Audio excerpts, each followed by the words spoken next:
saying that our input and contribution during opening of Parliament debate was playing the man and not playing the ball.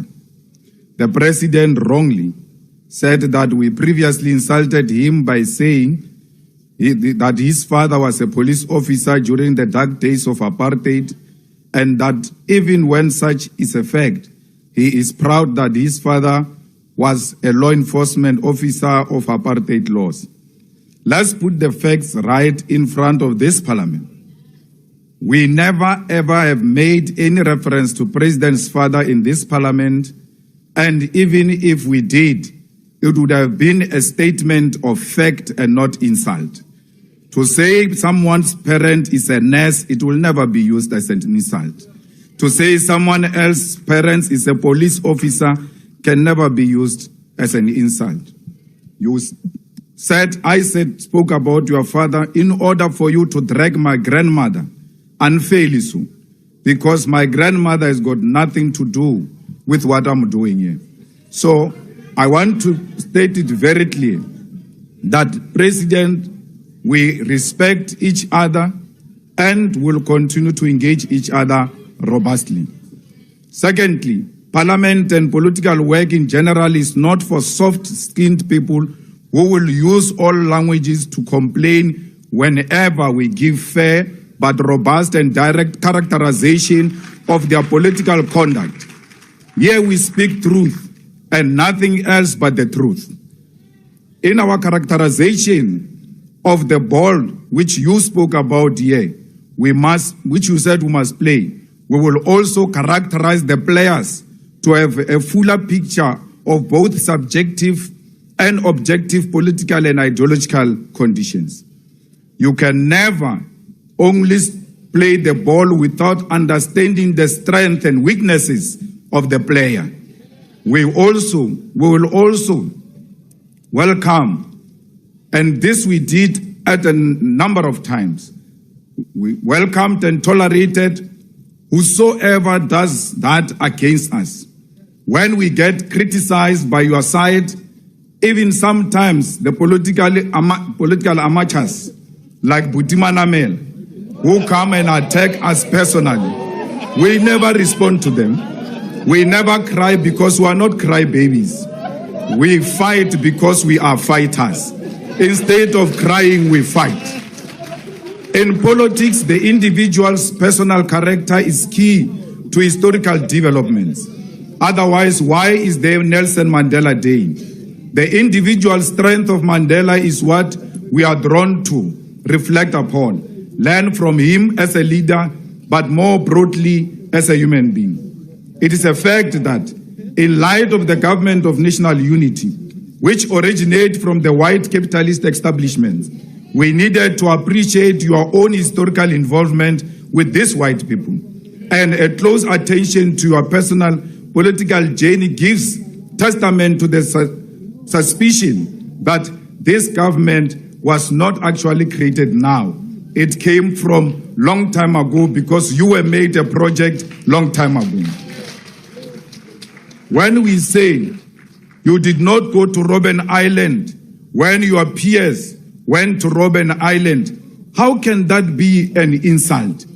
When we say you wrote a letter and said they planted communist ideas in your head to the police, how can that be an insult? To tell the truth is the greatest respect we give to a sitting president. It is a constitutional requirement that Honorable you must Malema, be held accountable, Malema, scrutinized take your seat? There is a about the decisions you make.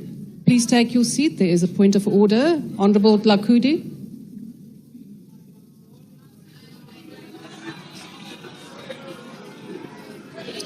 Thank you very much, Honorable Deputy Speaker. Honorable members, order. I cannot hear the speaker. Honorable Deputy Speaker,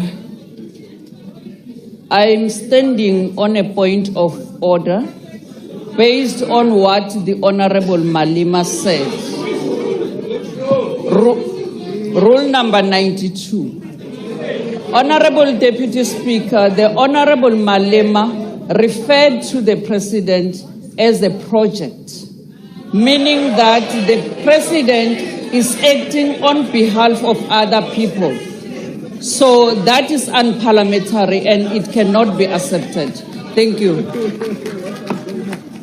Honourable members, I have listened to what the Honourable Malema has said, and I think that we do have to have robust debate, so I'm not going to sustain that point of order.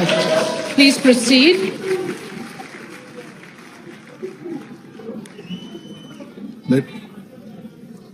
To tell you the truth is the greatest respect we give to a sitting president.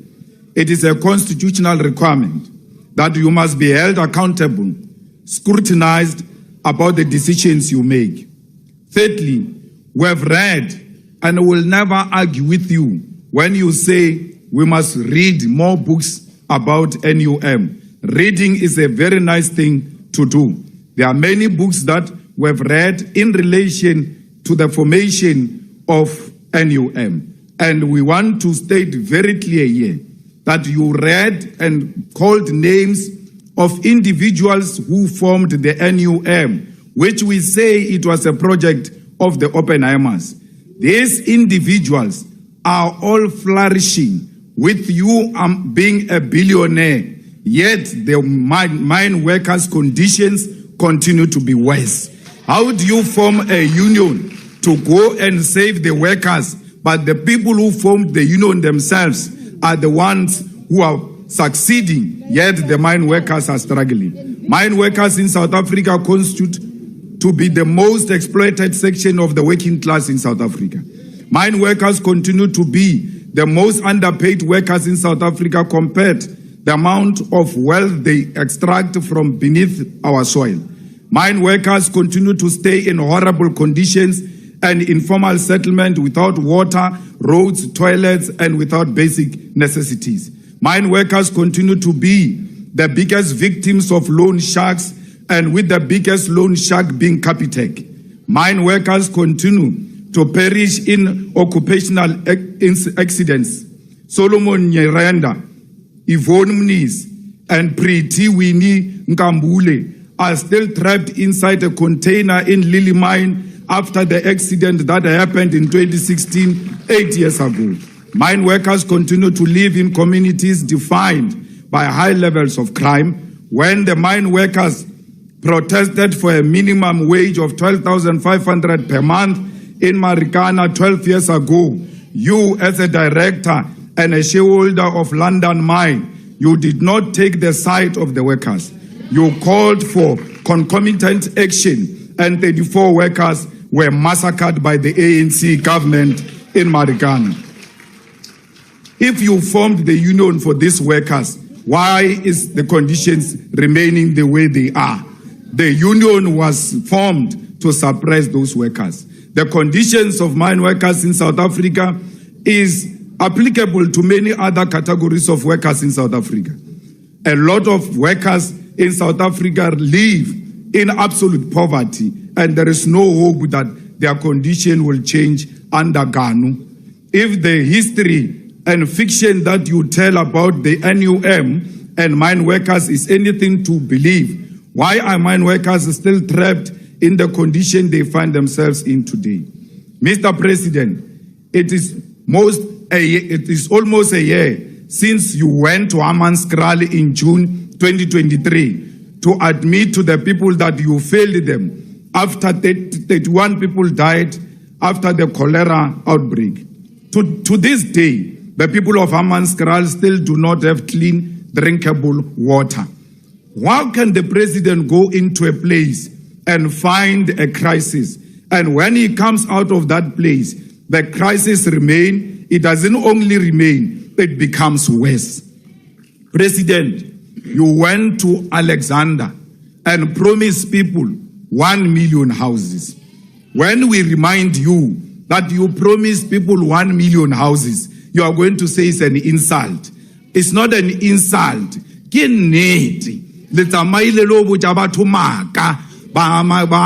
Alexander, la 1 million houses. Le mamotale, lentweti ya shidi asanga ya gariwa after we le kwa president wa bochabatumaka wa re o tlo ba fa dintlo.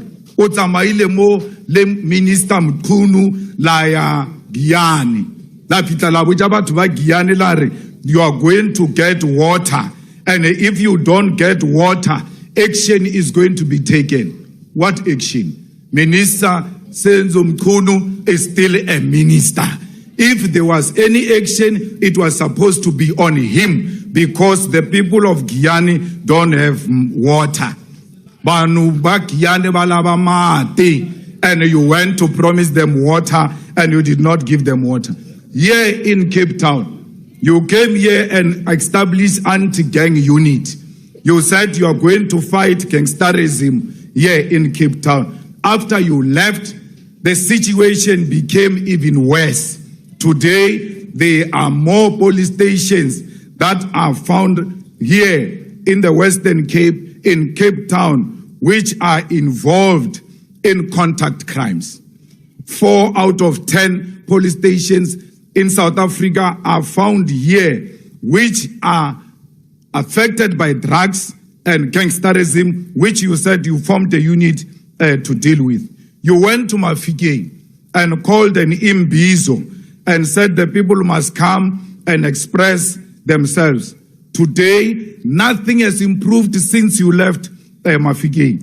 The people of Matlosana, Swahili, Ratlo, Mafike, Madibeng, and others do not have water, do not have dignified sanitation, and do not have roads, clinics, and clean parks. But because you make promises and fiction in your mind, these people are imagining their daily struggles. Mr. President, what is even more concerning is that even your 7th administration is characterized by fiction, supported by prepaid mainstream media. You continue with promises that you do not follow up on. Just recently, you went to the people of Kariega in Nelson Mandela Bay Metropolitan Municipality and promised them temporary houses in 30 days after they suffered recent floods. These people are still waiting for houses. 30 days has gone and passed. Until we clarify the roles and intentions, we will never support this budget vote 1 on the presidency, because it is a waste of government resources. A lot of money is being spent on useless things instead of redirecting those resources into the projects that are beneficial to the people of South Africa. We don't understand, why did you take intelligence and put it in your office instead of going to take the water crisis project of Hammanskraal and make it a presidential responsibility and deliver water? Let that water crisis sit in the office of the president if you mean it. We don't have a crisis of intelligence. That thing is imagination. The crisis is water in Giyani. Why is water not in the office of the president? Because that's what we are faced with. Why is crime not in the office of the president? You have something called evaluation and monitoring, which can monitor itself. How can it monitor other ministries? It has got no capacity to monitor itself. So we are making a call that instead of having these useless departments in your office, bring police in your office, because crime is a serious issue in South Africa. Children are being killed, women are being raped.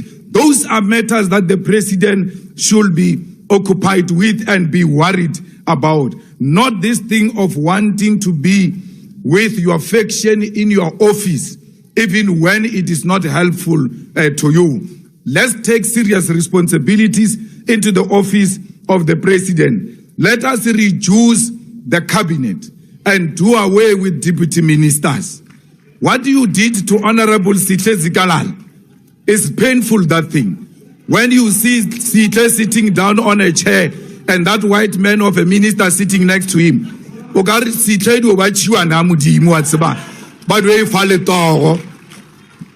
instead of just removing Sihle and closing that deputy ministry, you humiliate him in a manner you have done. Deputy ministers do not have a role to play. They are unnecessary. We put a lot of money in the offices of deputy ministers who are not even known by anyone. They walk around with bodyguards and people start asking themselves as to who is this one now with bodyguards. So we can save a lot of money by reducing cabinet, by removing deputy ministers. President, nalwena reatompana ibile rinda pleke ti nalwena refitaria go each other's house.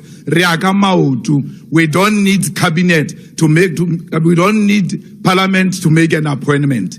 When we want to see each other, we have done so before. And I criticize you even when it is just the two of us. I'm not criticizing you here because I see these honorable members of parliament. We will continue to engage each other robustly. You asked me a question and said, where were you? It was biologically impossible for me to be there. So don't question me. Go and question my mother and my father why I was not there.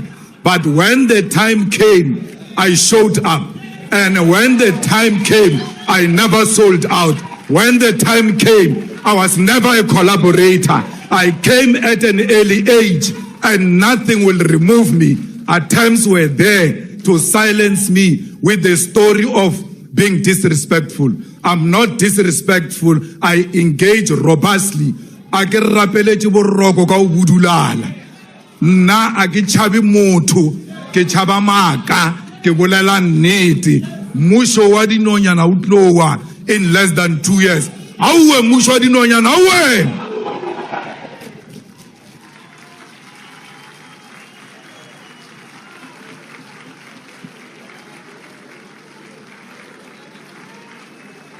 Honourable members, order. Honourable Malema, I did allow you to go over your time, so the 1 minute 40 seconds will then be taken from the next speaker from the EFF. I now invite the Honourable Deputy President of the Republic.